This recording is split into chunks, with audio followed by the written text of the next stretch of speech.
সদৌ লেখিকা সমাৰোহৰ সমিতিৰ সোণালী জয়ন্তী বৰ্ষ আৰু সোণালী জয়ন্তী উপলক্ষে উখল মাখল হৈ পৰিছে কলিয়াবৰৰ কৌৰিটোলৰ গান্ধী খেলপথাৰ অধিৱেশনৰ তৃতীয়টো দিন আৰু অধিৱেশনৰ তৃতীয়টো দিনত ইয়াৰ জাতি জনগোষ্ঠী অসমীয়া জনজীৱনৰ পৰম্পৰাৰ সমাহেৰেৰে উলিওৱা হৈছে বৰ্ণিল শোভাযাত্ৰাত প্ৰাণৰ শিল্পী জুবিন গাৰ্গলৈ জনোৱা হৈছে শ্ৰদ্ধাঞ্জলি।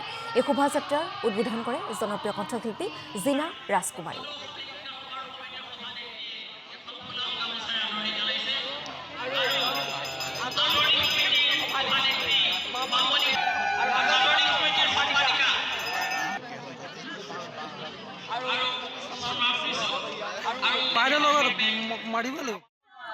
লেখিকা সমিতি সমাৰোহ আজি সোণালী জয়ন্তী ইয়াতে কলিয়াবৰতে আয়োজন হৈছে আৰু ইমান সুন্দৰ এটি অনুষ্ঠান আজি অসমৰ বিভিন্ন সাংস্কৃতিক দিশত হওক জাতি জনগোষ্ঠী সকলোখিনি ইয়াত প্ৰতিফলিত হৈছে অসমৰ লোককলাৰ কৃষ্টি।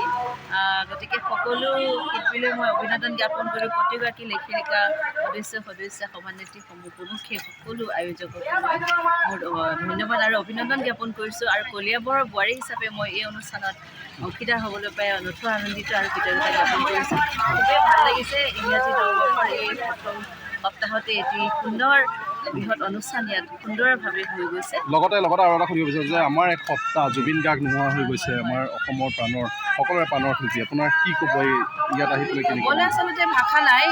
আমি দৈনন্দিন আমাৰ নিজৰ কৰ্ম কাৰ্য কৰি গৈ আছোঁ যদিও সকলোৰে হৃদয়ত সেই দুখৰ সপ্তাহ একেই। কিন্তু মই বুলি নহয়, প্ৰত্যেকগৰাকী অসমবাসীৰ হৃদয়ত সেই একেই ক্ৰদন হৈয়ে আছে।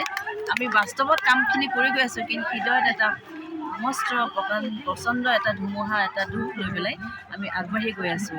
প্ৰতিটো ক্ষেত্ৰতে প্ৰতিটো কোণতেই ইয়াত যেন উবুৰি খায়, ঢাকুৰ খায়, কেনেকুৱা এটা শিহৰ নহয় নাজানো। যেতিয়া হওক তেওঁৰ গীত শুনিয়ে যেন অকণমান সকাহ পাই আছোঁ, সেইটো মোৰ একমাত্ৰ হৃদয়। সদৌ লেখিকা সমাৰোহৰ সমিতিৰ সোণালী জয়ন্তী বৰ্ষ আৰু সোণালী জয়ন্তী উপলক্ষে উখল মাখল হৈ পৰিছে কলিয়াবৰৰ কৌৰিটোলৰ গান্ধী খেলপথাৰ অধিৱেশনৰ তৃতীয়টো দিন আৰু অধিৱেশনৰ তৃতীয়টো দিনত ইয়াৰ জাতি জনগোষ্ঠী অসমীয়া জনজীৱনৰ পৰম্পৰাৰ সমাহেৰেৰে উলিওৱা হৈছে বৰ্ণিল শোভাযাত্ৰাত প্ৰাণৰ শিল্পী জুবিন গাৰ্গলৈ জনোৱা হৈছে শ্ৰদ্ধাঞ্জলি। এই শোভাযাত্ৰাৰ উদ্বোধন কৰে জনপ্ৰিয় কণ্ঠশিল্পী জিনা ৰাজকুমাৰী।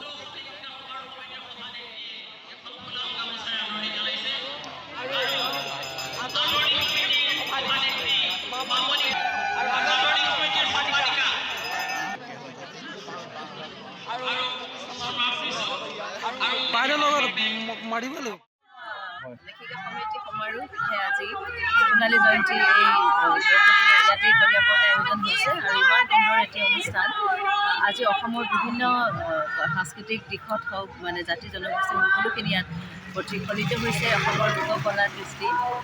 গতিকে সকলো শিল্পীলৈ মই অভিনন্দন জ্ঞাপন কৰোঁ। প্ৰতিগৰাকী লেখিকা সদস্য সভানেত্ৰী প্ৰমুখে সকলো আয়োজকক মোৰ ধন্যবাদ আৰু অভিনন্দন জ্ঞাপন কৰিছোঁ। আৰু কলিয়াবৰৰ বোৱাৰী হিচাপে মই এই অনুষ্ঠানত অংশীদাৰ হ'বলৈ পাই নথৈ আনন্দিত আৰু কৃতজ্ঞতা জ্ঞাপন কৰিছোঁ।